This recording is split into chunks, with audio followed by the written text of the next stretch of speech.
Hello friends, ક્લાસમાં ઘણીવાર સ્ટુડન્ટનો question હોય છે કે પ્લાઝો સેન્ટરથી ખેંચાય છે, તો પ્લાઝોનું કટિંગ કેવી રીતે કરવું?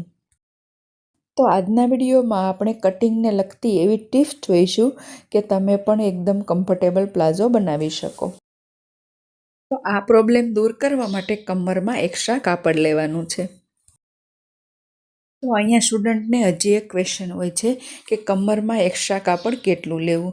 જો તમારી પાસે વધારે કાપડ હોય તો તમે 3 ઇંચ સુધી લઈ શકો છો અને ઓછું કાપડ હોય તો 1 થી 1.5 ઇંચ પણ લઈ શકાય છે.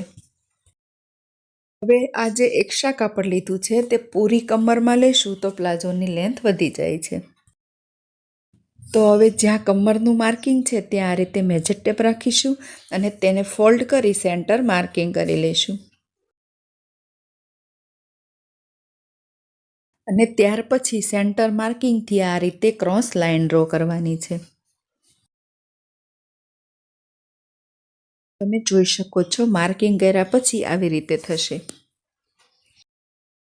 હવે જે એક્સ્ટ્રા કાપડ છે તેને કટ કરી લઈશું.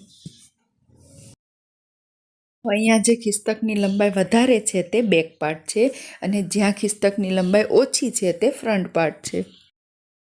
તો અહીંયા તમે જોઈ શકો છો પ્લાઝો કટિંગ કર્યા પછી કાપડને આ રીતે ઓપન કરી લેવું. અને જે રીતે આપણે આગળ માર્કિંગ જોયું તે જ પ્રમાણે કાપડમાં કટિંગ કરી લેવાનું છે. ફ્રેન્ડ્સ, પ્લાઝોનું આ રીતે કટિંગ કરવાથી બેક સાઈડમાં એક્સ્ટ્રા કાપડ પણ આવી જશે અને પૂરા પ્લાઝોની લેન્થ પણ નહીં વધે. સેન્ટરથી જે પ્લાઝો ખેંચાવાનો પ્રોબ્લેમ છે તે પ્રોબ્લેમ પણ દૂર થશે. તો ફ્રેન્ડ્સ, પ્લાઝોનું આ રીતે કટિંગ કરવાથી પ્લાઝો ખૂબ જ કમ્ફર્ટેબલ બને છે, માટે તમે એકવાર ચોક્કસથી ટ્રાય કરજો.